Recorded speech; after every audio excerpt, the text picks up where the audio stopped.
dijaga. Setiap istri wajib menjaga kehormatannya dan harta suaminya. Dan tamna'a an muqarafati ayyi syai'in yudhiku birrajul. Tidak melakukan apapun hal yang bisa menyempitkan hati suami. Tidak menunjukkan muka masamnya, dan tidak menunjukkan perangai yang menjadikan suami tidak suka kepadanya. Dan ini merupakan hak suami yang paling besar yang wajib dilakukan oleh setiap istri. Dan yang kita ceritakan pada pertemuan yang lalu, Sayyidatina Aisyah radhiyallahu anha pernah menanyakan kepada Nabi sallallahu alaihi wasallam, siapakah manusia yang paling besar haknya ke atas setiap perempuan? Lalu dijawab oleh Nabi SAW, suaminya. Jadi suami itu merupakan hak yang paling besar yang wajib ditunaikan setiap orang perempuan. Lalu bertanya lagi, siapakah manusia yang paling besar haknya ke atas setiap laki-laki? Lalu dijawab oleh Nabi SAW, ibunya. Jadi berkaitan sebenarnya. Setiap perempuan mengabdi kepada suaminya. Setiap laki-laki wajib mengabdi kepada ibunya. Dan Nabi SAW bersabda, kalaulah saya dibolehkan untuk memerintahkan seseorang bersujud kepada orang lain selain Allah Ta'ala maksudnya, niscaya akan saya perintahkan setiap perempuan sujud kepada suaminya, karena besarnya haknya ke atas dirinya. Jadi itu ajaran Islam, itu pandangan Islam. Nah, pandangan yang inilah yang paling banyak ditentang oleh orang-orang liberal, oleh orang-orang Barat, karena itu tidak sesuai dengan prinsip mereka. Prinsip Barat, prinsip liberal adalah masing-masing punya hak yang sama. Begitu. Yang satu wajib ditaati, yang satu juga wajib ditaati. Tapi dalam Islam tidak. Haknya laki-laki lebih besar. Dan Nabi SAW bersabda, sebaik-baik perempuan adalah yang apabila kamu melihat kepadanya, kamu merasa tentram. Dan apabila kamu perintahkan dia taat kepadamu. Dan apabila kamu tidak bersamanya, perempuan itu menjaga kehormatannya dan menjaga harta suami yang ada pada dirinya. Nah ini dalam hubungan setiap suami istri, suami punya hak ke atas istri. Sebagaimana dulu kita bahas panjang lebar, istri punya hak ke atas suami. Dan suatu ketika diceritakan oleh Ibnu Abbas radhiyallahu anhu, ada seorang perempuan datang pada Nabi SAW. Lalu dia mengatakan, ya Rasulullah, saya ini adalah utusan setiap orang perempuan kepadamu, bahwa jihad yang diperintahkan oleh Allah Ta'ala ke atas para laki-laki itu apabila dalam jihad itu mereka menang, mereka mendapatkan pahala yang besar. Dan apabila mereka terbunuh, mereka tetap hidup di sisi Tuhannya dan mereka mendapatkan rezeki sampai hari kiamat. Sementara kami, kaum perempuan, berdiri di belakang kaum laki-laki. Lalu apa yang kami dapatkan? Apa hak kami? Yani dalam mendapatkan pahala itu. Faqala Rasul alaihi salatu wassalam, ablagi. Lalu Nabi SAW bersabda, menjawab atas pertanyaan perempuan tersebut, sampaikan kepada setiap orang perempuan yang kamu temui bahwa taatnya mereka kepada suaminya dan pengakuan terhadap hak-haknya itu setara dengan jihadnya kaum perempuan, setara dengan jihadnya sebagaimana kaum laki-laki terbunuh dalam peperangan fisabilillah dan mereka atau mendapatkan kemenangan dalam peperangan tersebut. Wa qalilun minkunna may yaf'al, tapi sangat sedikit di antara kalian yang melakukan itu. Jadi Nabi Shallallahu Alaihi Wasallam memberitahu bahwa perjuangan jihadnya kaum perempuan itu adalah dalam rangka mentaati perintah suami, dalam rangka melaksanakan kewajiban yang dibebankan ke atas dirinya dalam kehidupan rumah tangga. Itu jihadnya orang perempuan. Lalu kemudian Nabi SAW memberitahu bahwa setiap orang perempuan yang menjaga sholat 5 waktunya, yang wajibnya saja, dan puasa di bulan Ramadannya, yang puasa yang wajib itu saja, lalu menjaga kehormatannya, kemaluannya, dan mentaati suaminya, wajibat alaihil jannah, maksudnya wajib bagi dia untuk mendapatkan surga, dan diperintahkan kepadanya udkhuli al-jannah min ayyi abwabil jannah syi'ti, masuklah ke dalam surga melalui pintu-pintu mana yang kamu kehendaki. Wah, itu hanya balasan orang yang mati syahid saja, balasan orang yang senantiasa berjihad fisabilillah saja mendapatkan begitu. Nah, kaum perempuan ketika dia menjaga kewajibannya kepada Allah yang wajib saja dan kepada suaminya, nah itu jaminan untuk dia bisa masuk surga. Oleh karena itu Nabi SAW memberitahu siapa saja kaum perempuan yang meninggal, yang suaminya ridho kepadanya, maka wajib baginya surga. Dakhalatul jannah, dia pasti masuk surga. Lalu kemudian suatu ketika Nabi SAW bercerita bahwa dinampakkan kepada beliau Sallallahu Alaihi Wasallam penghuni neraka.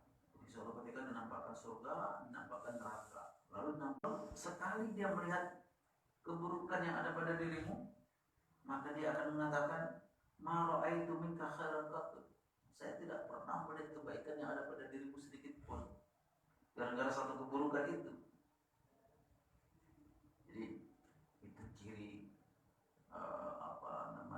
yang digambarkan oleh Nabi SAW, perempuan yang paling banyak menghuni neraka itu seperti itu.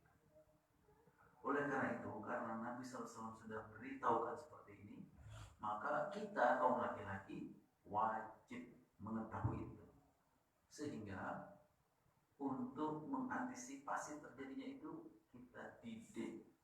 Nah begitu, itu tujuannya Nabi SAW memberitahu, bukan untuk dikucilkan, untuk kategorikan seperti itu, enggak, tapi menjadi kewajiban bagi laki-laki untuk mendidik, untuk memberitahu, sehingga tidak terjadi hal seperti itu.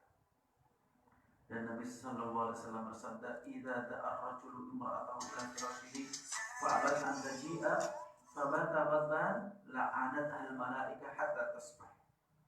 Apabila seorang laki-laki memanggil istrinya ke tempat tidurnya, maksudnya begitu, lalu istrinya menolaknya untuk datang, sehingga sepanjang malam itu suaminya marah, murka, maka para malaikat pun melaknatnya sampai pagi hari.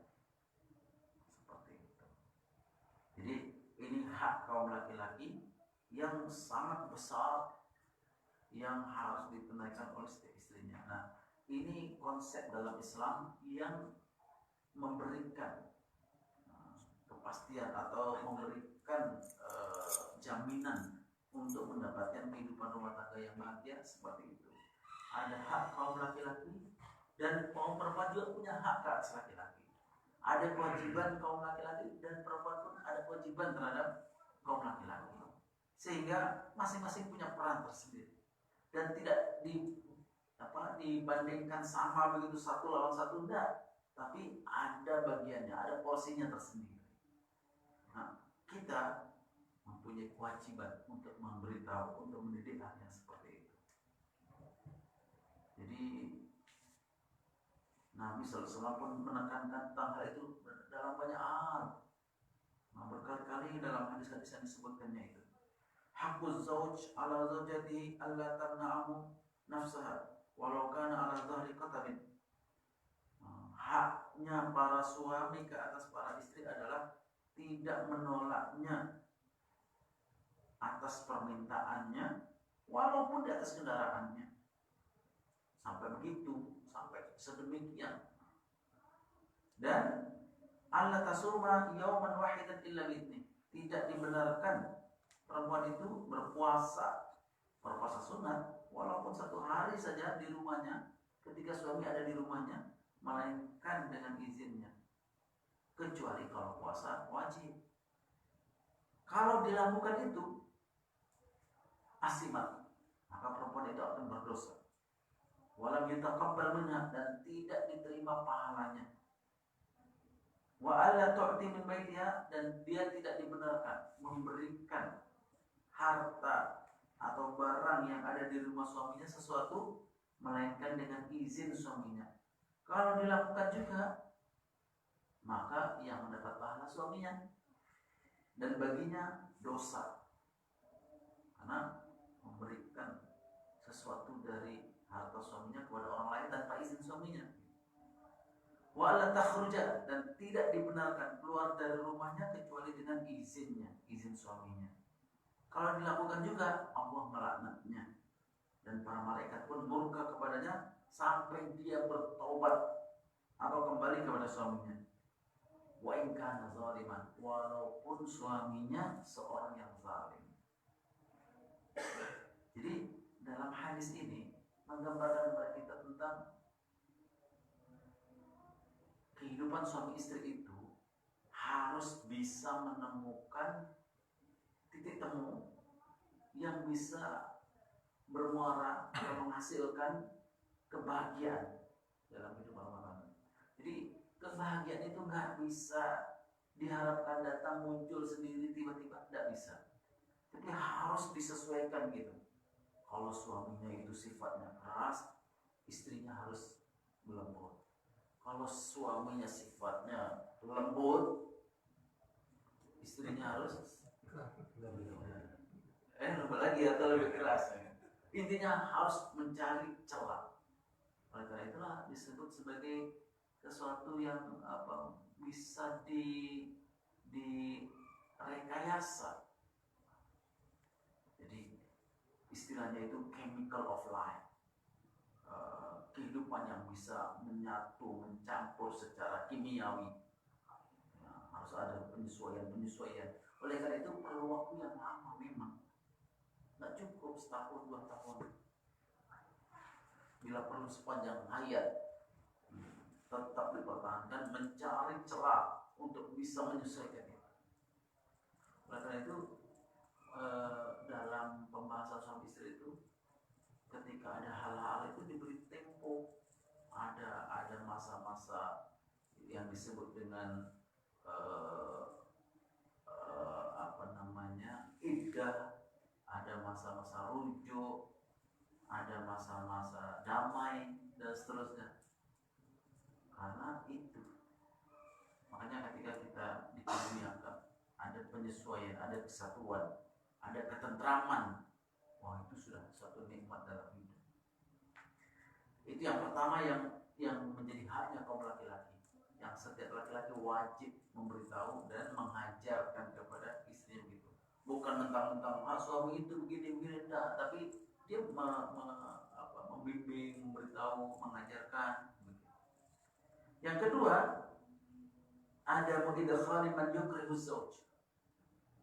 Tidak dibenarkan setiap istri memasukkan siapa saja ke dalam rumah suaminya, orang-orang yang tidak disukai oleh suaminya itu. Apalagi yang dibawa masuk adalah laki-laki. Wah, itu suatu kezaliman. Jadi kalau begitu, perempuan itu nggak bisa berbuat apa-apa dalam rumah suaminya. Memang perempuan itu menjadi hak milik suaminya, luarannya dan dalamannya. Nah, itu Islam mengatur sedemikian. Dan itu yang dipesankan oleh Nabi SAW saat perang saat Haji Wada, yang merupakan momen yang bersejarah begitu ya. Dan Nabi SAW bersabda, ala wastausu bin nisa'i khairan fa innama hunna awanun andakum laisa tamlikuna minhunna syai'an ghaira dzalik. Ketahuilah, supaya kalian senantiasa berwasiat, berpesan, berkata-kata kepada perempuan yang baik-baik saja. Jadi selalu kita diperintahkan untuk mengatakan yang baik saja. Fa inna mahunna awanun indakum, karena mereka itu sebenarnya adalah tawanan bagimu. Coba bagaimana tawanan itu? Harus ikut taat kemana saja suami pergi, dan kalian tidak memiliki daripada mereka selain daripada itu, kecuali kalau istri itu melakukan perbuatan yang keji secara terang-terangan. Kalau itu dilakukan, maka pisahlah ranjang selama masih di dalam rumah itu, pisahlah dari tempat tidur dan pukullah mereka dengan pukulan yang tidak menyakitkan, yang tidak melukai. Sampai sedemikian punya hak suami untuk mendidiknya, dan mendidiknya itu boleh dengan cara halus, boleh dengan cara kasar. Yang penting mendidik itu. Itu yang inti daripada hadis ini. Fa in ata'nakum fala tabghu 'alaihinna sabila. Apabila mereka sudah mentaatimu, sudah lembut hatinya, sudah menyerahkan dirinya, maka jangan melampau, jangan melakukan sesuatu yang di luar ketentuan yang dibenarkan. Ala innalakum ala nisaikum haqqa, ketahuilah bahwa kamu punya hak ke atas istrimu. Wa nisaikum alaikum haqqa, dan istrimu punya hak ke atas kamu. Itu ditekankan oleh Nabi sallallahu. Dan hak kamu adalah supaya mereka, kaum perempuan, tidak memasukkan siapapun ke dalam rumahmu yang tidak kamu sukai, kecuali dengan izinmu, dan tidak boleh memasukkan siapapun ke dalam kamarnya mereka yang tidak kamu sukai. Dan ketahuilah bahwa hak mereka, hak para istri di atas kamu adalah antuhsinu ilaihinna fi kiswatihinna wa ta'amihinna. Kamu memperlakukannya dengan cara yang baik, memberikan pakaian yang terbaik, dan memberikan makanan yang baik. Itu pesan Nabi SAW terhadap kehidupan rumah tangga. Nah, kalau itu ditaati, kalau itu dijalankan, Masya Allah, jaminan kebahagiaan rumah tangga itu akan hadir. Nah, ini beda dengan konsep orang liberal, orang barat. Ya, laki-laki boleh sekali-sekali dengan yang lain supaya tidak bosan, gitu kan. Yang perempuan juga boleh dengan yang lain supaya tidak monoton. Nah, gimana dalam kehidupan seperti itu? Dan itu mereka lakukan. Sementara dalam Islam haram melakukan itu. Jangan dari itu memasukkan tamu saja yang tidak disukai oleh suaminya, haram hukumnya. Apalagi perbuatan seperti itu. Lalu kemudian setiap suami berhak khidmat istrinya. Jadi asas daripada hubungan suami istri itu adalah persamaan. Persamaan hak, persamaan kewajiban. Hanya saja haknya berbeda, kewajiban juga berbeda. Dan Allah Ta'ala menegaskan hal itu dalam surah Al-Baqarah ayat 228. Walahunna mislul ladzi 'alaihinna bil ma'ruf. Walirrijali 'alaihinna darajah. Dan bagi mereka, kaum perempuan, hak yang sebanding dengan kewajibannya. Dia punya hak, dia juga punya kewajiban. Dan bagi laki-laki, punya kewajiban dan punya hak ke atas mereka satu tingkat di atas. Jadi kewajiban suami lebih berat, maka hak suami juga lebih banyak, lebih gitu. Nah, itu Ustaz tegaskan seperti itu. Dan ayat ini mengajarkan kepada kita tentang hak dan kewajiban suami istri. Dan setiap diminta daripada istri itu sesuatu, maka diminta kepada laki-laki sesuatu yang lebih besar. Itu prinsipnya. Dan ini ya asas dalam rumah tangga yang dasar gitu.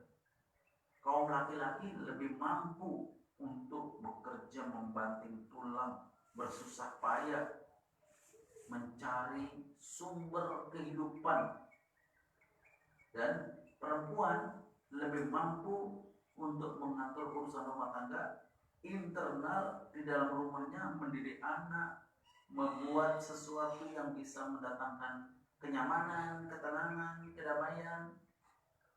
Fayukallifu ar-rajul ma huwa munasib lahu, sehingga laki-laki ditugaskan pekerjaan yang berat yang sesuai dengannya, dan perempuan ditugaskan sesuatu sesuai dengan tabiatnya. Wa bihadza yantatimul bait min nahiyatil dakhil wal kharij, sehingga dengan begitu rumah tangga mempunyai keserasian internal dan eksternalnya, tanpa ada benturan antara kewajiban dan hak suami istri itu. Dan itulah merupakan asas kebahagiaan dan kedamaian dalam kehidupan rumah tangga. Dan pernah suatu ketika yang kita ceritakan pada beberapa pertemuan sebelumnya, bahwa Fatimah radhiyallahu anha, anaknya Nabi SAW sendiri, ketika setelah menikah bersama dengan Ali bin Abi Thalib radhiyallahu anhu, Fatimah datang pada Nabi SAW dengan menunjukkan tangannya yang bengkak karena mengadon tepung sendiri, membakar sendiri, kemudian menguruskan semua rumah tangganya sampai ya menunjukkan letihnya, capeknya. Lalu kemudian Fatimah radhiyallahu anha minta seorang pembantu, karena pada waktu itu selesai peperangan Nabi SAW mendapatkan harta rampasan yang banyak dan tawanan-tawanan hamba sahaya yang banyak, yang kalau Nabi SAW berkenan untuk memberikan salah satu saja pembantu itu sangat mudah. Tapi ternyata Nabi SAW tidak memberikan.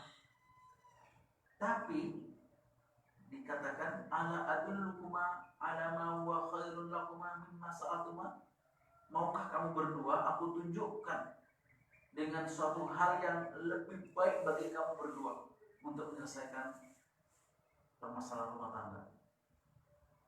Maka dijawab oleh Nabi SAW, idza akhadtuma madaji'akuma fasabbihu wa salasan salasina, apabila kamu sudah mulai tidak tidur, maka berzikirlah, sebut nama Allah Subhanahu wa ta'ala 33 kali. Sebut alhamdulillah 33 kali.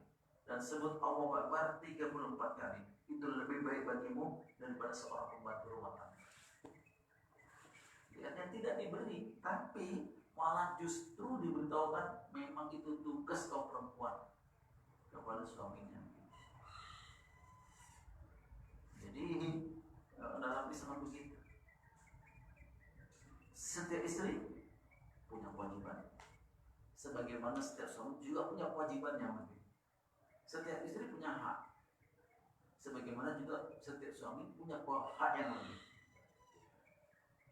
Dan Asma binti Abu Bakar juga diceritakan dalam sejarah itu, dia punya suami Zubair bin Awwam. Suaminya itu punya rumah yang besar, punya ladang yang besar, punya beberapa ekor kuda. Dialah yang menguruskan rumah, dialah yang menguruskan ladang, dialah yang menguruskan kuda-kuda suaminya itu. Diberi minum, dibawa ke ladang, semuanya urusan dia. Nah itu merupakan pengabdiannya, merupakan hak suami yang wajib ditunaikan dari khidmat istrinya kepada dirinya. Dan Allah Ta'ala menegaskan walahunna mislul ladzi 'alaihinna bil ma'ruf, dan bagi mereka kaum perempuan itu punya hak yang setara dengan kewajiban yang ditunaikan kepada suaminya. Jadi itu gambaran bagaimana dulu kehidupan sahabat. Kalau sekiranya Nabi mengatakan, sangat mampu mengatakan begitu, bahwa wahai para suami atau wahai Ali bin Abi Thalib, Fatimah tidak berhak untuk membuat roti, menghidang makanan, kamu harus mencari pembantu begitu. Tapi justru Nabi SAW menegaskan bahwa itu memang kewajiban kaum perempuan yang harus ditunaikan kepada kaum laki-laki. Lalu kemudian setelah berselang lama pembahasan di kalangan para ahli ilmu, para ulama, mazhab Malikiyah, mazhabnya Imam Malik, ulama Malikiyah mengatakan bahwa setiap istri ada kewajiban untuk berkhidmat kepada rumah tangganya. Kalau sekiranya seorang perempuan itu adalah orang yang mulia, orang yang terpandang punya kedudukan yang tinggi karena orang tuanya atau karena hartanya, maka dia boleh memerintahkan kepada pembantu. Dia boleh mengambil pembantu. Ini menurut pendapat Imam Malik. Apabila perempuan itu dari kalangan yang biasa-biasa, maka dialah yang menguruskan kasurnya, sumurnya, dapurnya. Kalau sekiranya dia itu perempuan yang dari kalangan bawah, maka dia selain menguruskan urusan dapur, urusan sumur, urusan kasur itu, dia juga berkhidmat kepada suaminya. Dia juga harus membantu urusan-urusan suaminya, ya rumahnya, ya ladangnya, ya ternaknya, dan sebagainya. Itu menurut pendapat Imam Malik. Jadi tergantung kedudukan perempuan itu. Tapi kalau menurut pendapatnya Imam Hanafi sama Imam Syafi'i, nah kita di Indonesia ini menurut mengikut pendapat Imam Syafi'i, maka dalam hal ini mengatakan bahwa perempuan dalam urusan rumah tangga itu berkewajiban untuk melayan suami, memuaskan kebutuhan suami. Tapi dalam pekerjaan seperti urusan rumah tangga, memasak, mencuci, kemudian merapikan rumah, itu adalah kewajiban suami. Jadi suami wajib mencari pembantu untuk membantu istrinya menguruskan rumah itu. Kalau sekiranya ada suami yang ada istri yang rela untuk memasak, rela untuk mencuci, rela untuk menguruskan rumah mendidik anak itu merupakan ihsannya perempuan itu. Ini menurut malam ini gitu kan. Jadi kewajibannya ke atas suami. Suami yang mencari pembantu. Begitu. Termasuk mendidik anak juga. Itu kewajiban suami mengantarkan ke sekolah, mengantarkan ke pendidikan sana, pendidikan sini. Bukan kewajiban istri. Nah kalau ada istri yang mau mengantar anak ke sekolah, mau mengantar anak ke PAUD dan sebagainya, itu ihsannya istri. Makanya jangan macam-macam pada istri. Nah, ini betapa dalam Islam itu sampai diatur sedemikian. Walaupun di zaman Nabi para istri itu juga berkhidmat kepada suaminya.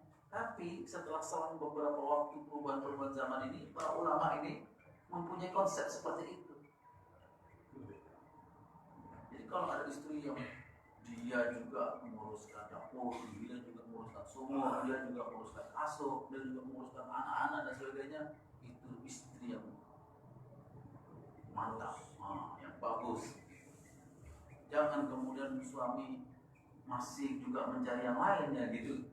Nggak apa-apa cari yang lain, tapi itu merupakan istri yang sangat bagus. Menyelamatkan. Nggak ada istri kan, jadi kalau tahu mereka protes nanti.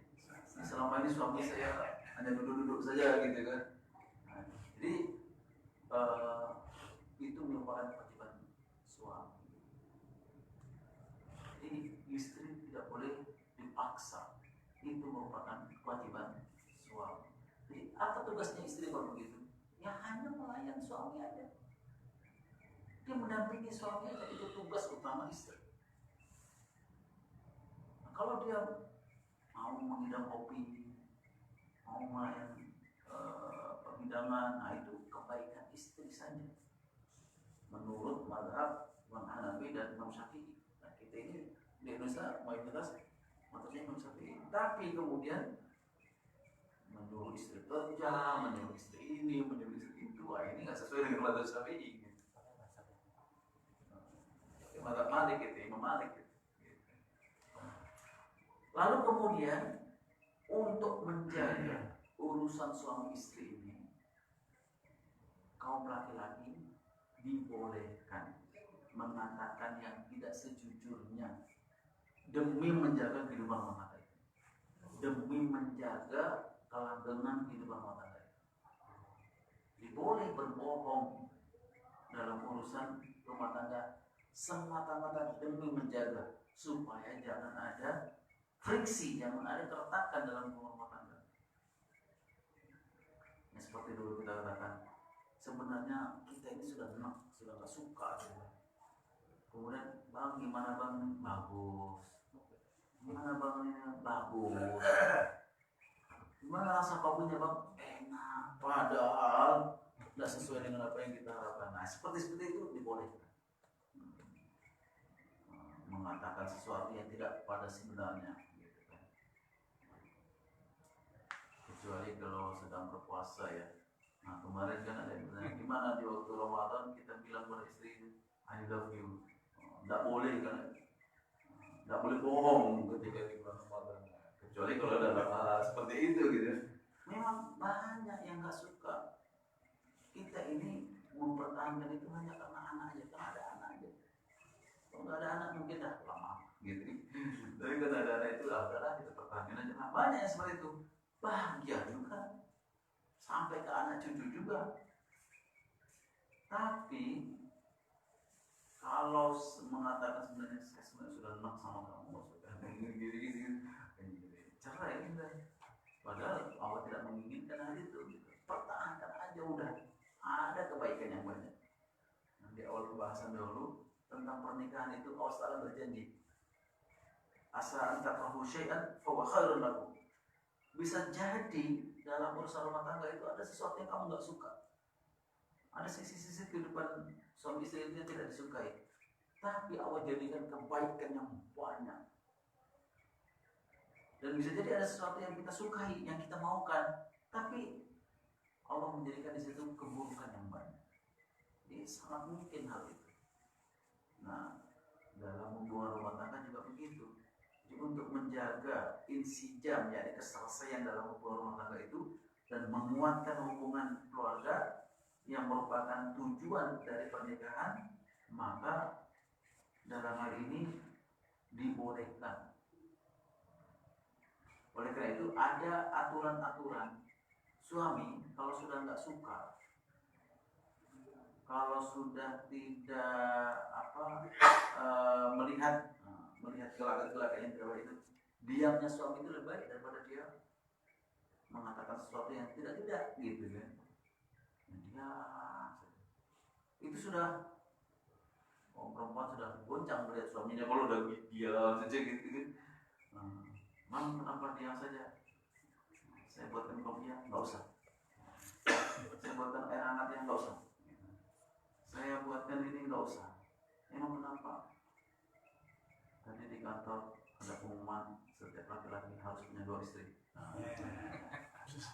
Kalau dia tidak akan diberhentikan, akan di-PHK. Kan saya bisa mati. Oh nggak apa-apa bang, abang akan mati syahid karena membela istri.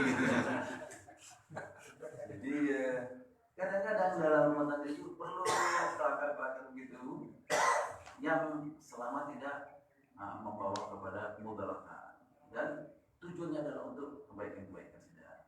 Pernah diceritakan dulu apa itu benar atau enggak itu, Nabi SAW pernah bidang minuman yang rasanya itu adalah sebenarnya asin gitu kan, karena lupa mengaduk, tapi gimana enak manis gitu.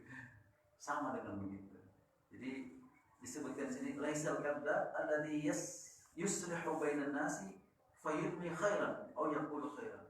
Tidaklah disebut sebagai dusta, sebagai bohong, usaha yang dilakukan oleh seseorang untuk mendamaikan perselisihan antara mereka sehingga menumbuhkan kebaikan atau mengatakan kebaikan, menimbulkan untuk perkataan kebaikan.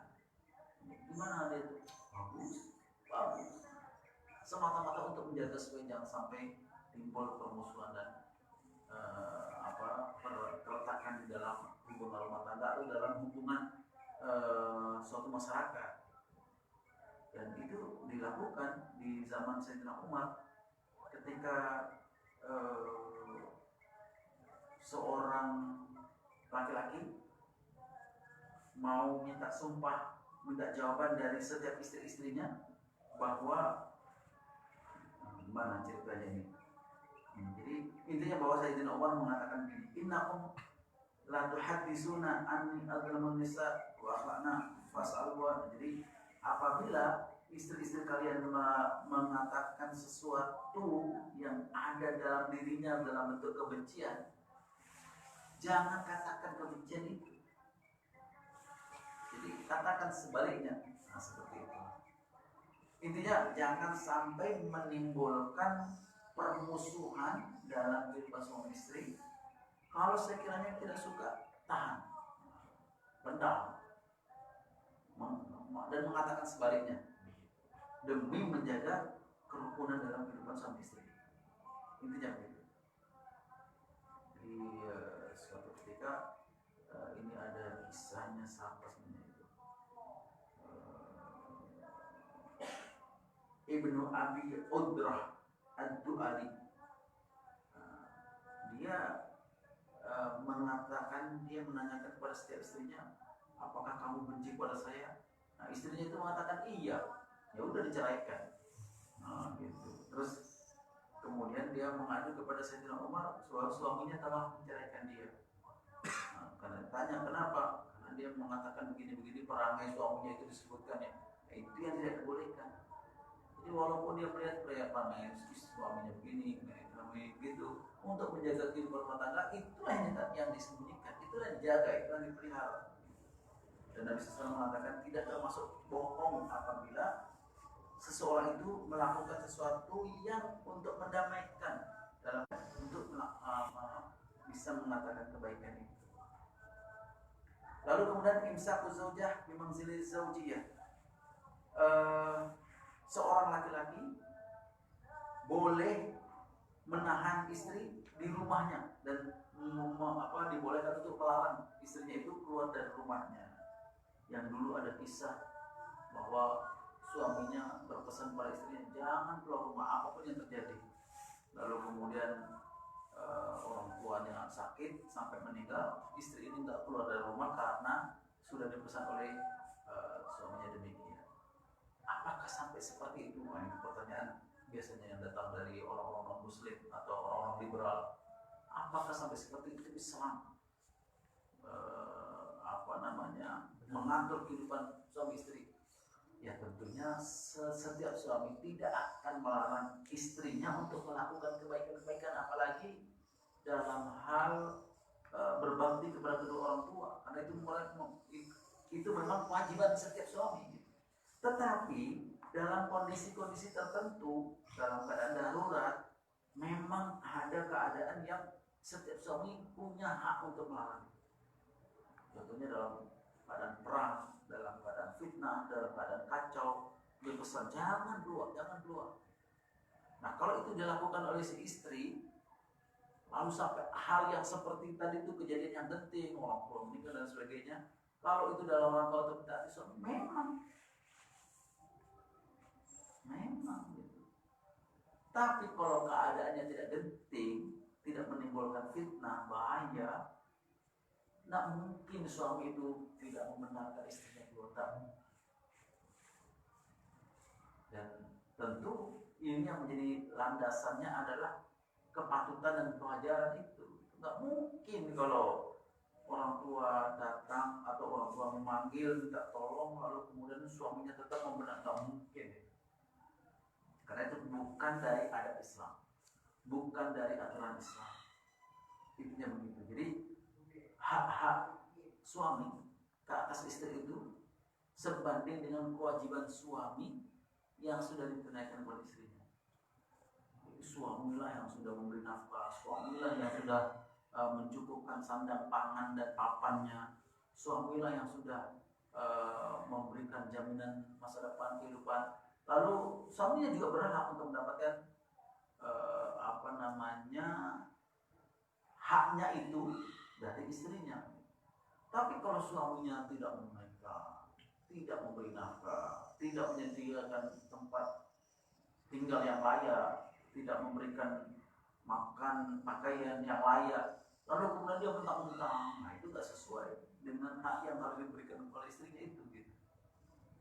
Seperti itu. Tapi alam, barangkali ada tambahan, ada ulasan, ada pertanyaan sebelum kita lanjutkan. Lalu kemudian tentang perpindahan suami. Jadi suami ketika mendapatkan suatu tawaran pekerjaan lalu berpindah, lalu mengajak kepada istrinya untuk berpindah, maka istri wajib ikut suami berpindah. Itu aturan Islam. Kecuali kalau si istri ketika pernikahan sudah menetapkan syarat-syarat bahwa dia tidak mau berpindah dari rumah orang tuanya karena dia menjaga orang tuanya atau karena dia punya tugas untuk menjaga warisnya dan lain sebagainya. Kecuali kalau memang itu terjadi, maka sekali lagi harus dimusyawarahkan.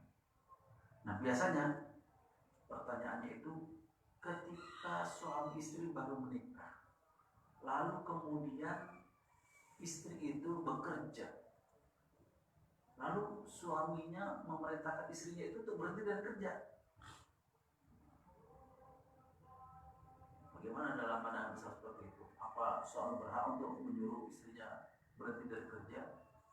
Maka kembali kepada perintah Nabi SAW, istausu bin nisa'i khairan.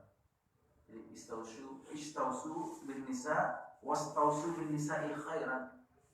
Berwasiatlah, berkatalah, berpesanlah kepada perempuan itu yang baik-baik saja. Dimusyawarahkan.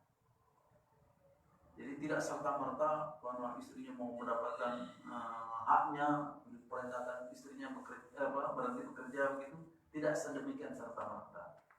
Kadang-kadang dalam tempat tinggal kita memang peran serta kaum perempuan itu sangat diharapkan. Seperti di Malaysia, di Brunei, karena penduduknya itu sedikit, pemerintahnya itu menganjurkan kepada warganya, mohon supaya perempuan diberikan ruang untuk bekerja, untuk menaikkan ekonomi bangsa kita. Di Malaysia begitu. Perempuan yang sudah sekolah, sudah kuliah, sudah berpendidikan itu diminta supaya bekerja untuk membantu menaikkan taraf ekonomi bangsa itu. Dan suami-suami diminta memberikan ruang sehingga pemerintah bertanggung jawab untuk menyediakan kendaraannya, fasilitasnya, dan sarana-sarana untuk mendapatkan bagian itu. Dan memang dijamin, pemerintah memberikan jaminan itu. Lalu kemudian dalam hidup kita di Indonesia seperti ini, susah mendapatkan pekerjaan dan lain sebagainya. Lalu kemudian si suami meminta istrinya berhenti dari kerja supaya dimusyawarahkan. Jadi memang itu hak suami memang, tapi harus dipertimbangkan gitu kan.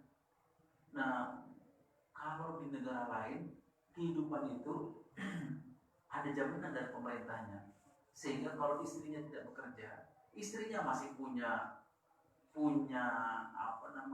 hak untuk bekerja berikutnya. Nah, kalau di Indonesia, kalau istrinya sudah berhenti kerja, lalu terjadi apa-apa dengan suaminya, nah ini istrinya kalau mencari kerjaan yang lain lagi, udah susah lagi. Nggak seperti di negara lain yang memang memberikan ruang kepada perempuan untuk bekerja kapan saja itu. Nah, ini lain negara, lain kasusnya. Makanya harus dipertimbangkan. Nah, kemarin ada kajian penelitian bahwa kebanyakan para perempuan kalau sudah menikah ini di Indonesia nih, kemudian kerja, ketika suaminya menyuruh berhenti kerja, mereka banyak yang menolak. 80% menolak. Karena banyak alasan sebenarnya. Suaminya sendiri pekerjaannya belum stabil. Dan ada kecenderungan kekhawatiran kalau suami itu sudah mampu, kaya, suaminya ini mencari yang lain kan gitu. Jadi ada unsur-unsur yang tidak amanah dan sebagainya. Nah, ini juga tetap harus dimusyawarahkan. Intinya adalah dalam kehidupan rumah tangga itu supaya dicari cara untuk bisa menyatukan antara kehidupan suami istri.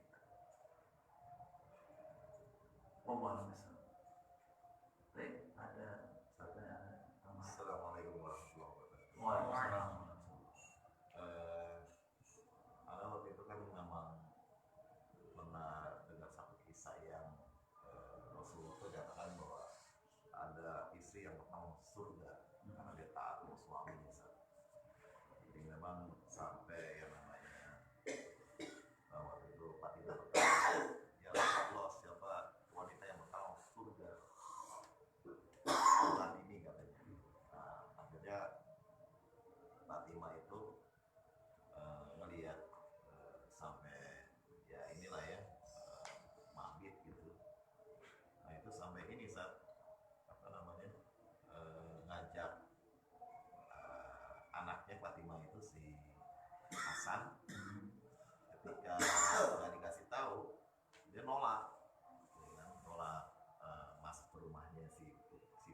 pukulan ini gitu. Karena itu bagi dia nggak muhrim. Nah, jadi kalau menurut sunnah tadi taat sama suami seperti itu. Kalau suami belum mengizinkan, ya udah, sampai yang namanya dia suami itu kerja yang petani diminta sampai mijitin segala macam. Itu satu. Yang kedua, dalam keluarga ini kalau konsep sama-sama senang sama susah ketika disepakati itu memang berperan besar. Kalau lihat mazhab tadi kan sudah ada porsinya, hak dan kewajiban. Tapi kita punya konsep sama-sama senang sama susah gitu. Ya artinya memang pemberian tempat tinggal sudah, itu kan relatif ya Sob. Kira-kira gimana Sob? Jadi memang dalam kehidupan rumah tangga itu sebenarnya ada satu sisi yang namanya berkah, yang namanya sesuatu hal yang diharapkan dari yang tidak disangka. Itu yang sebenarnya yang banyak orang tidak menduganya itu di situ. Jadi kalau sudah suami istri bersedia, sepakat untuk menempuh jalur yang susah, tapi disitulah keredoan atau yang merupakan perintah Allah Ta'ala gitu ya, banyak yang menemukan kebahagiaan itu.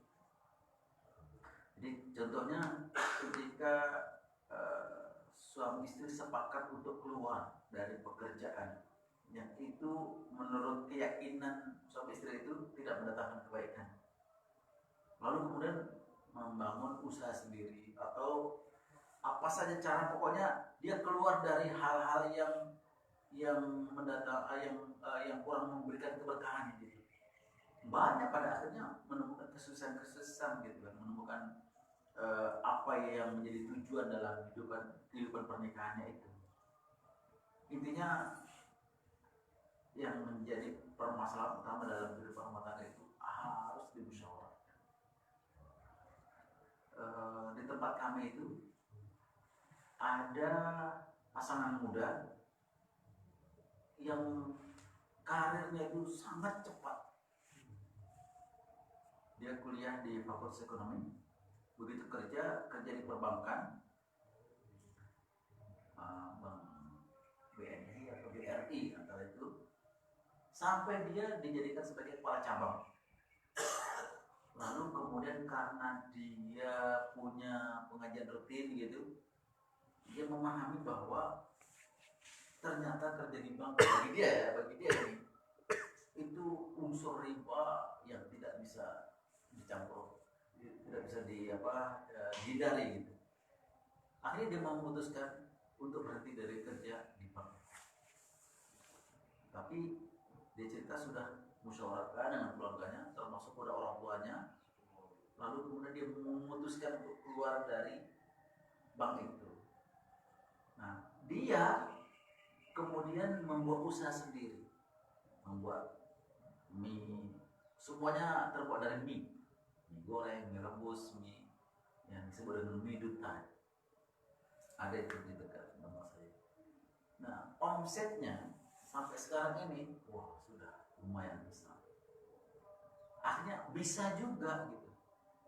Nah, saya melihat bahwa yang menjadi unsur suksesnya orang ini adalah dimusyawarahkan dengan orang tuanya, dengan keluarganya, istrinya. Lalu kemudian dia mulai usaha itu mulai dari nol. Ketika itu banyak yang menentang dia. Nggak mungkin orang yang kuliah di bidang ekonomi di luar negeri, dari anak orang kaya, kemudian mempunyai posisi di tempat kerjanya yang sangat gitu, kemudian ditinggalkan gitu saja, kemudian jadi tukang mie juga. Tapi juga menemukan. Jadi saya melihat bahwa dalam kehidupan ini yang kita cari itu adalah keberkahan hidup. Kalau sudah hidup itu berkah, masya Allah, segala-galanya. Jadi dia dapat istri pun jadi setia, anak-anak pun jadi sukses, dan kehidupan rumah tangga pun bahagia. Seperti dimusyawarahkan. Yang tidak boleh itu jalan sendiri. membuat keputusan sendiri. Ya, karena ya kita kalau terjadi sesuatu itu yang membahayakan dalam kehidupan rumah tangga kita. Tapi kalau tidak terjadi sesuatu ya mungkin dia masih aman gitu ya. Intinya dalam kehidupan rumah tangga itu yang kita butuh adalah keberkahan. Kalau sudah berkah itu kita mendapatkan segala-galanya.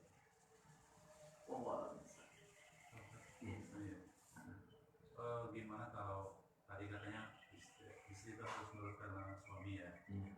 Ya, ada suami juga berpendapat bahwa istri itu hampir ya itu tadi prinsipnya harus menurut kata dia ya, sehingga istrinya itu tidak boleh bersosialisasi gitu ya, dan istri itu merasa tertekan jadi itu, dan suami sendiri punya prinsip bahwa itu dia benar gitu, memperlakukan istri seperti itu bahwa itu hak suami gitu.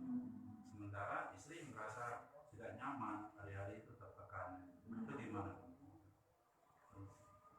Jadi sebenarnya terkait dengan kewajiban dan hak.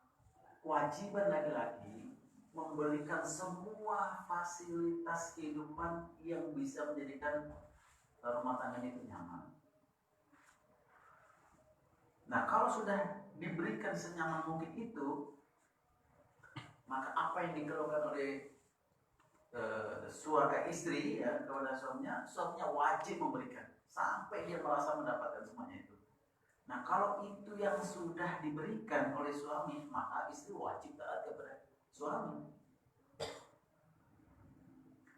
Contohnya dalam permasalahan rumah, tadi itu ada sebenarnya permasalahan rumah itu khidmatul mar'ah zawjaha, berkhidmatnya istri kepada suaminya.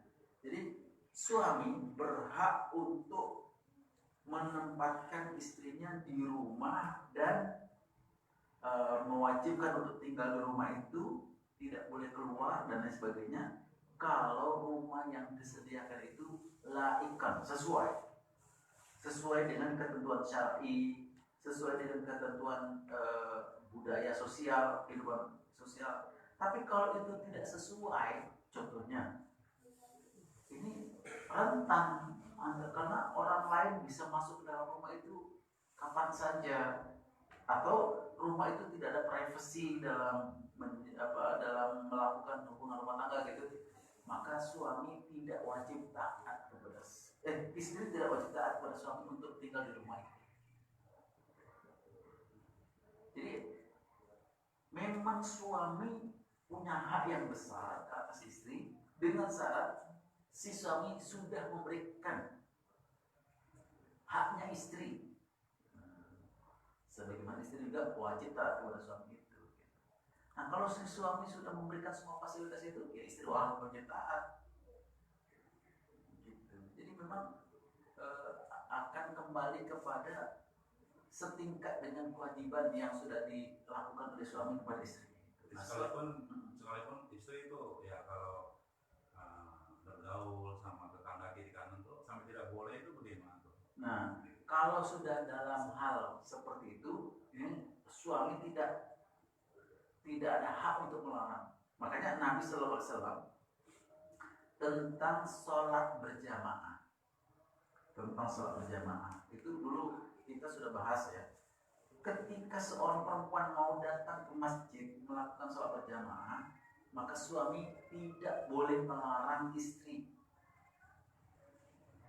Jadi ada beberapa hal yang memang suami tidak boleh melarang istri. Kalau harus sholat berjamaah, datang ke masjid, termasuk untuk bersosialisasi dengan masyarakat, suami tidak ada hak untuk melarang. Tapi kalau selain pergi ke masjid, suami ada hak untuk melarang. Kan takut gosip kali ya. Bisa jadi begitu. Mungkin ya faktor ya, ini faktor mungkin ya, ada kecemburuan juga, mungkin itu terlalu cemburu sama istri sampai tidak mau gitu, tidak boleh mau bergaul dengan lingkungan tuh nggak. Istrinya cantik kan? Cadar intinya itu suaminya harus datang ke pengajian. Iya. yang betul. Kalau peraturannya kan dalilnya Ustaz berarti istri itu boleh juga untuk pengajian. Ya Boleh boleh, diizinkan. boleh. Iya. Nggak boleh. Ya bahkan sampai istri itu ya saking ketakutan dimarahi suami itu nggak boleh, nggak ada ikut pengajian. Iya karena suaminya nggak ikut pengajian, jadi nggak tahu, ya. Karena suami merasa bahwa fasilitas juga ada, mobil udah dikasih, rumah udah ini gitu, uang belanja cukup. Gitu. Nggak perlu belanja di Mas Kopen. Nanti kita ajak Pak. Habis ini kita ajak. Iya. Kalau rumahnya itu kan suami itu punya otoritas penuh terhadap istrinya. Iya. Kalau rumahnya itu secara legalnya atas nama istri, apakah suami punya otoritas penuh juga? Atau sama istri atau milik istri? Atas nama istri. Artinya rumahnya itu memang punya istri. Kadang kan begini, kita di BTN di perumahan yang seperti ini, saya lihat ada beberapa namanya itu nama istri. Jadi secara Nggak pernah punya istri. itulah Ya. rumah itu atas nama istri, bukan atas nama suami. Bagaimana? Tapi yang membayar suami. Bisa jadi mungkin kalau mereka bekerja berdua mungkin bisa patungan atau bersama. Apakah otoritasnya penuh atau 50-50? Jadi kan Usahakan gitu ya. kewajiban suami itu memberikan nafkah lahir dan batin. Itu kewajiban suami. Sementara istri berkewajiban untuk taat kepada suami. Tetapi kadang-kadang ada suami itu punya kelemahan, punya keterbatasan. Sehingga nafkah lahir pun dari istri, nafkah batin pun dari istri juga. Tetapi ketaatan istri kepada suami tetap wajib, sama ya. Tetap. Nah, kalau si suami itu sudah ridho, ini masalahnya itu di situ tuh. Kalau si istri itu ridho kepada suami itu udah nggak ada masalah. Begitu juga dengan kalau si suami itu ridho kepada istrinya dengan keterbatasannya seperti itu yang menjadi berkahnya itu di situ. Tetap gitu. Nah dulu ada kasus suami istri mau menikah, istrinya kaya, istrinya itu minta supaya laki-laki itu menjadi suaminya. Udah pokoknya kalau kamu mau menikah sama saya yang memberikan fasilitasnya, nafkahnya segala macam. Kamu pokoknya saya ingin jadi status sebagai istri saja. Lalu menikahlah berdua ini. Begitu pernikahan terjadi, kewajiban suami untuk memberi nafkah itu nggak gugur. Tetap suami wajib memberi nafkah. Nah lalu gimana dengan perjanjian yang sebelumnya bahwa si istri sanggup memberikan nafkah begitu sampai akhir hayatnya? Itu batal demi hukum. Yang namanya suami tetap berkewajiban memberi nafkah. Adapun kalau kemudian suami itu tidak mampu, lalu istrinya yang mensuplai nafkah itu ihsannya si istri saja. Bukan berarti kemudian tanggung jawab itu berpindah kepada si istri. Tidak. Jadi sekian banyak perjanjian itu batal demi hukum setelah akad pernikahan. Ya, dalam Islam begitu. Berarti kita mungkin saya nggak tahu maksudnya apakah Ya. ketaatan istri wajib taat ke suami, jadi nggak ada prasyarat ya, harusnya suami Tetap. harus ngasih Enggak, fasilitas dulu. enggak masih. Tetap yang namanya istri tetap wajib taat kepada suami seperti yang kita bahas tadi. Dan tidak harus, kecuali kalau istrinya tidak mau, artinya istrinya menolak karena suaminya tidak memberikan haknya kepada dirinya. Nah kalau sudah ada protes begitu, ya mana yang benar itu yang dibela. Contohnya suami istri, lalu kemudian contohnya ini karena suaminya itu kerjanya musiman, contohnya di perkapalan. Kan musiman itu ketika ada order bukan main, hartanya penghasilannya melimpah. Tapi ketika tidak ada order, kosong nih suami. 1 bulan, 2 bulan, 3 bulan, 4 bulan, nggak bisa memberi nafkah kepada istri. Lalu istrinya nggak terima, dia menggugat, dia ke pengadilan, dia minta diceraikan, dia berhak untuk mendapat cerai. Karena suaminya tidak memberi nafkah sudah sekian bulan. Dan suaminya tidak mampu lagi berdaya untuk memberi nafkah. Tetapi kalau sekiranya istrinya itu ridho, nggak apa-apa, karena suami saya sedang berhadapan dengan masalah. Nanti kalau sudah ada waktunya, dia nggak akan menyanyiakan saya. Ya nggak apa-apa, walaupun sampai 4 bulan, sampai 6 bulan, sampai setahun. Ada jenis istri yang rela seperti itu. Nah, kalau sudah mendapatkan istri seperti itu, itulah yang nikmatnya di situ. Jadi tetap istri berhak untuk protes ketika dia tidak mendapatkan haknya itu. Ustaz, Iya. ada titipan pertanyaan dari salah satu jamaah yang nonton kajian ini, Ustaz. Jadi ini gini, salah satu kewajiban laki-laki adalah memberi nafkah dalam hal materi atau uang kepada istri. Iya. Ketika baik suami maupun istri sama-sama bekerja dan ada pembayaran tagihan-tagihan, misal suami membayar sekolah, anak gaji bantu dan sebagainya, juga istri membayar uang anak, belanja dan sebagainya, apakah sang suami masih punya kewajiban memberi nafkah kepada istri? Iya. Jadi dalam aturan Islam yang namanya nafkah itu kewajiban mutlak suami, dan itu tidak berpindah.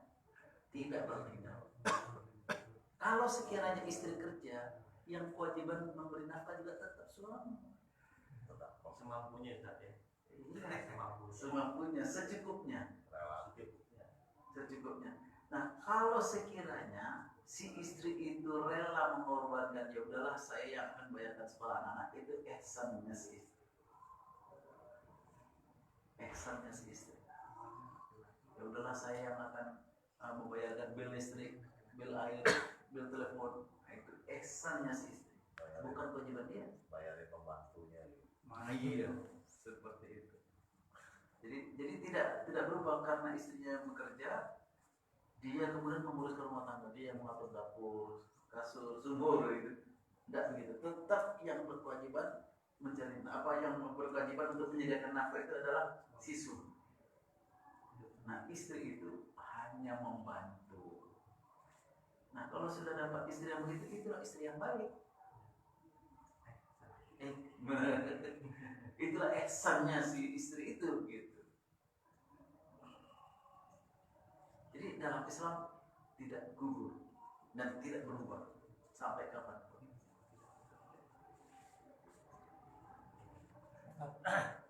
Ada istilah itu suami-suami takut istri. Ah. Itu masuk mereka memakai domain itu dengan tujuan untuk melenggarkan rumah tangga. Dalam segi agama itu gimana? Walaupun secara hak kewajiban sudah terpenuhi, tetapi kan dalam pergaulan di masyarakat kan itu kompleks ya. Nah, dona itu kadang diperlakukan untuk menjaga keutuhan dari rumah tangga misalnya. Nah, itu memutuskan gimana? Laki-laki sampai istri. Kayaknya ada komunitasnya kalau nggak salah itu. Jangan merdeka loh ya. Saya anggota ke 1000. Jadi itu tergantung kepada kondisi lingkungan. Sebenarnya sih bukan takut istri, tapi suami yang menjaga perasaan istri aja. Kadang-kadang harus dibalikan. Jadi demi menjaga kelangsungan rumah tangga aja sebenarnya itu. Jadi kadang-kadang suami itu terpaksa harus berkorban, berkorban perasaan, berkorban ini, berkorban itu gitu kan, demi menjaga keutuhan rumah tangga.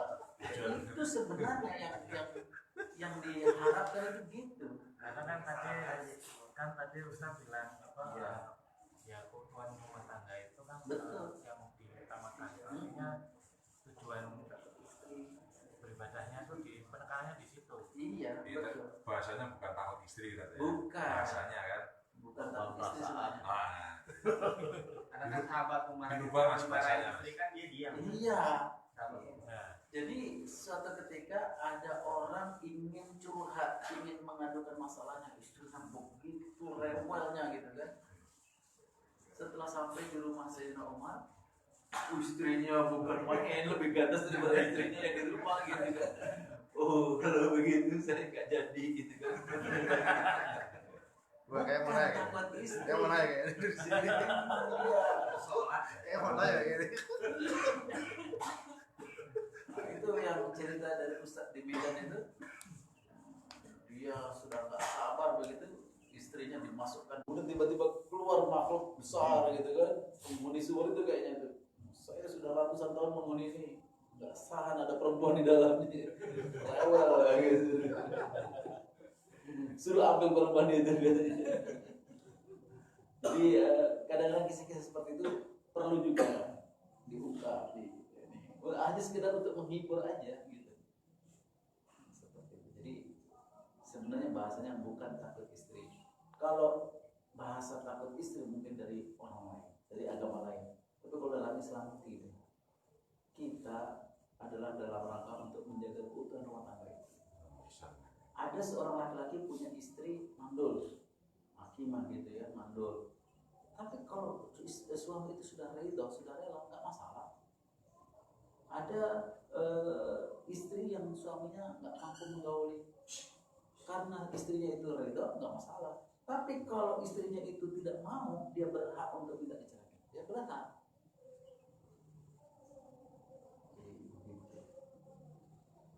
Ya pokoknya dalam kehidupan rumah tangga itu ada sisi-sisi yang memang kita harus bertoleransi gitu. Kalau kita rela dengan itu selesai sudah nggak ada masalah. Tapi kalau enggak ya memang harus dicari penyelesaian. Itu ajaran Islam. Tapi kalau kemudian dari pahaman yang lain itu ya itu bukan dari Islam berarti. Jadi intinya ada kewajiban itu setara dengan hak yang dia dapat. Kewajiban di suami itu besar gitu ya, mencari nafkah, menyediakan fasilitas ini, menyediakan fasilitas itu.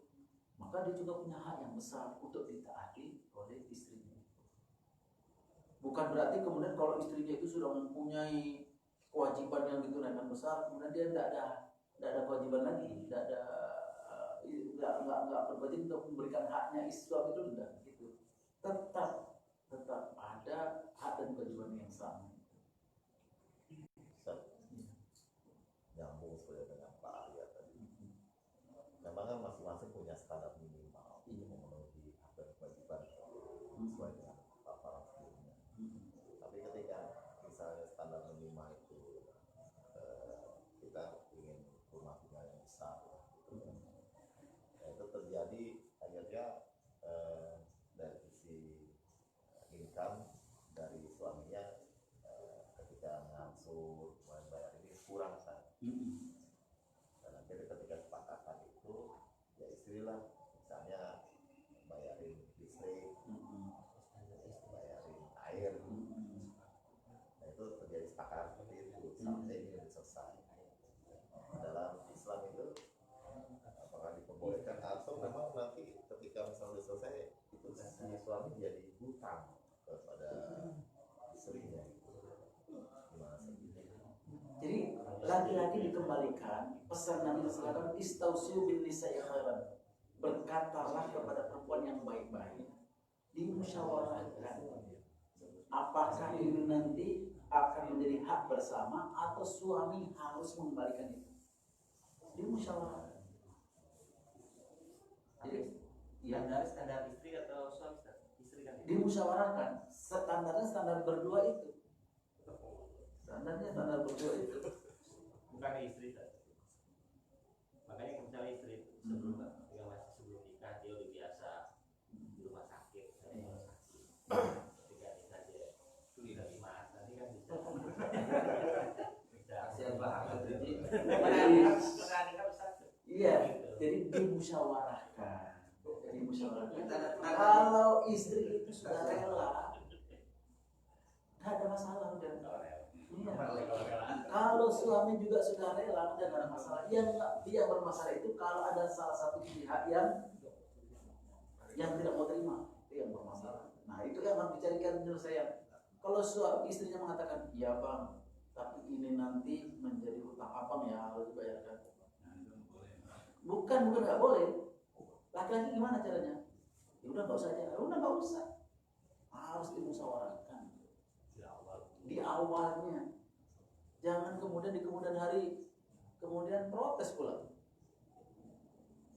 Intinya bagaimana cara mencari kesepakatan.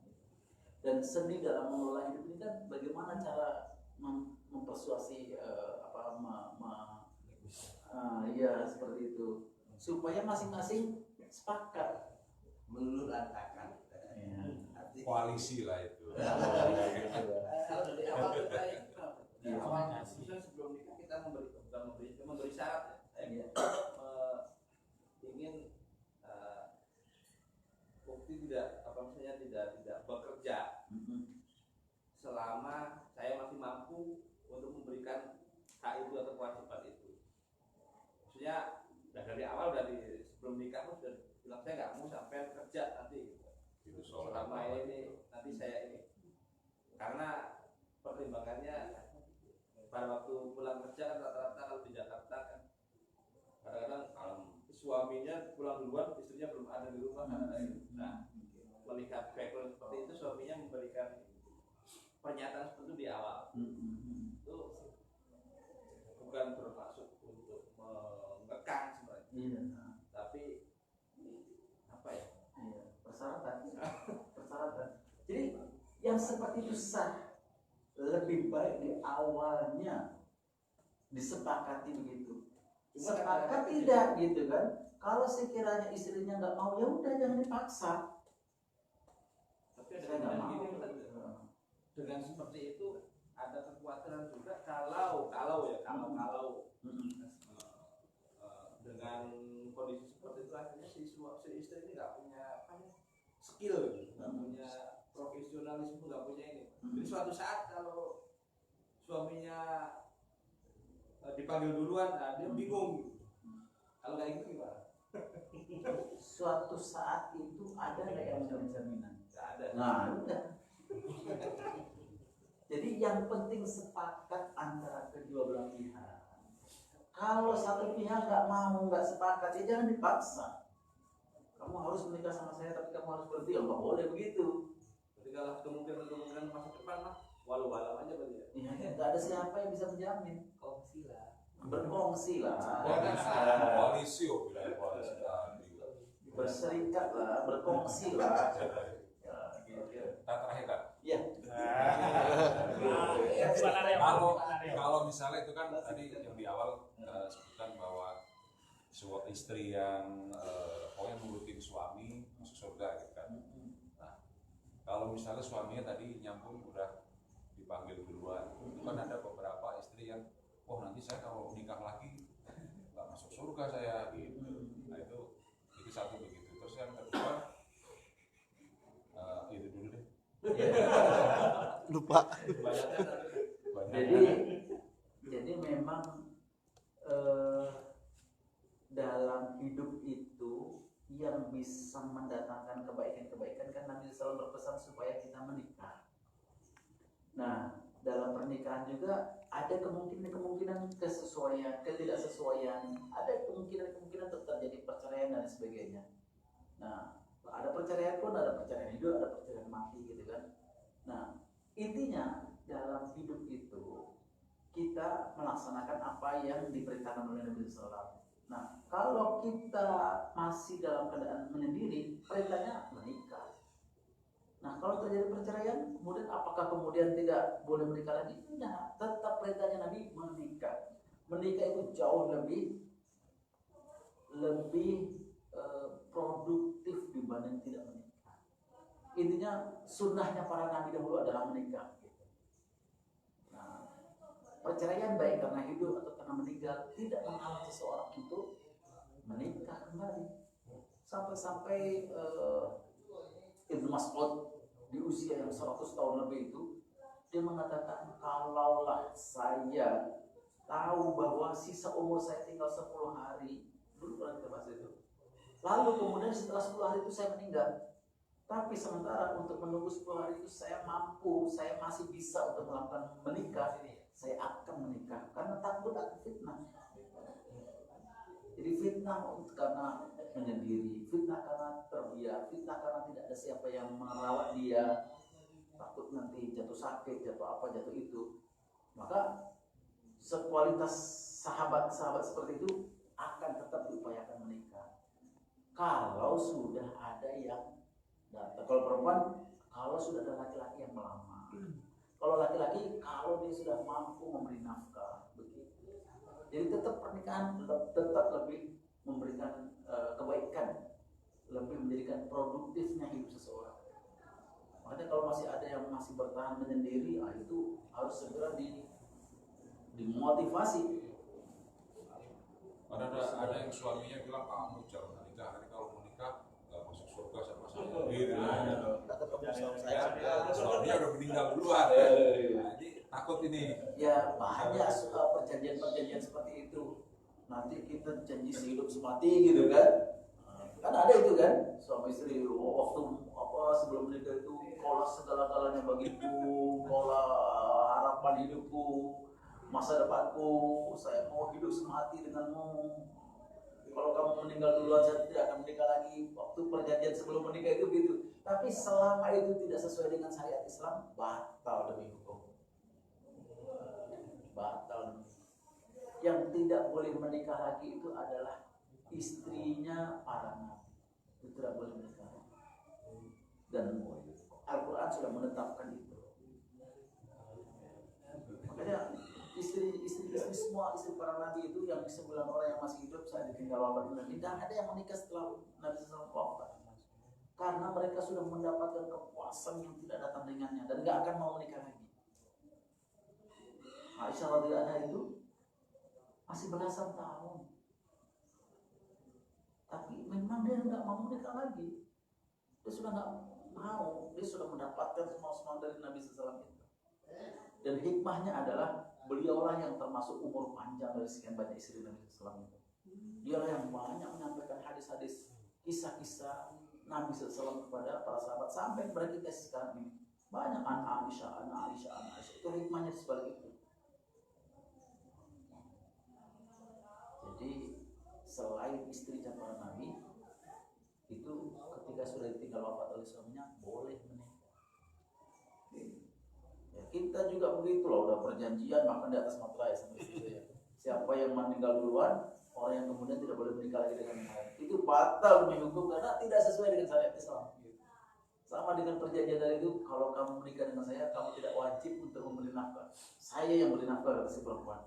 Tapi begitu sudah akad nikah, batal demi hukum. Yang memberi nafkah tetap wajib laki-laki, tidak berubah. Nah, kalau perempuan memberi nafkah itu hanya ihsan saja. Wallahu a'lam. Ada lagi?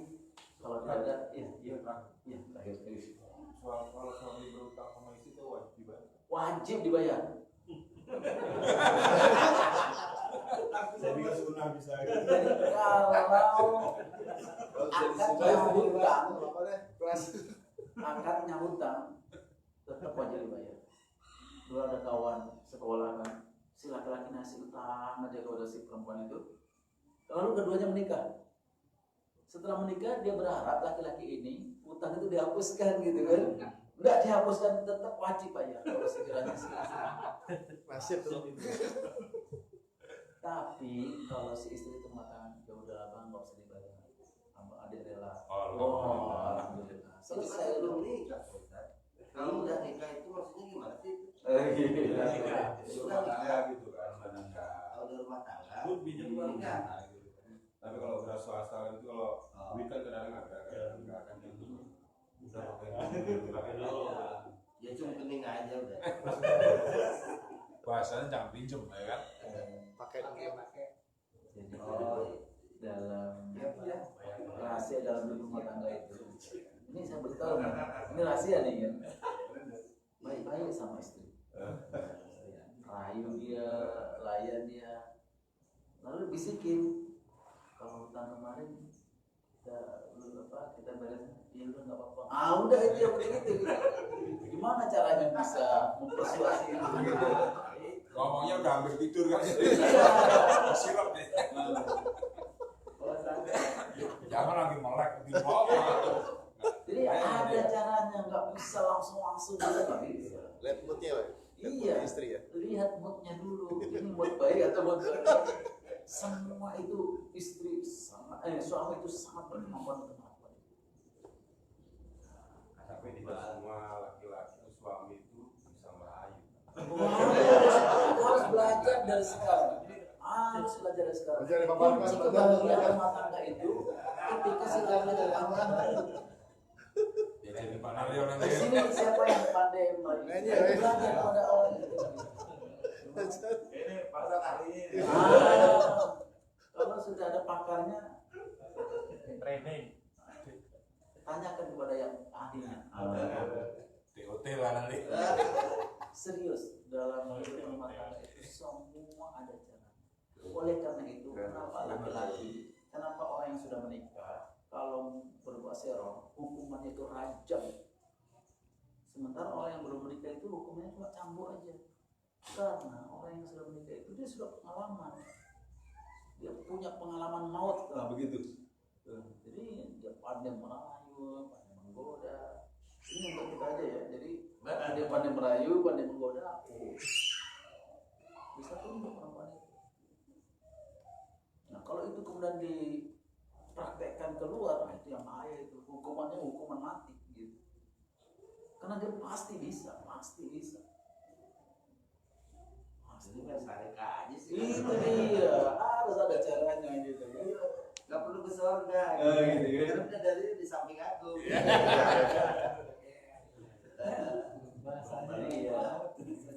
Suami itu ketika pandai berkali-kali tunduk perempuan. Kayaknya itu pertanyaan terakhir tuh ya. Pertanyaan terakhir kita tutup dengan tasbih subhanallah wa bihamdika asyhadu an la ilaha illa anta astaghfiruka wa atubu ilaik. Assalamualaikum warahmatullahi wabarakatuh. Waalaikumsalam warahmatullahi wabarakatuh.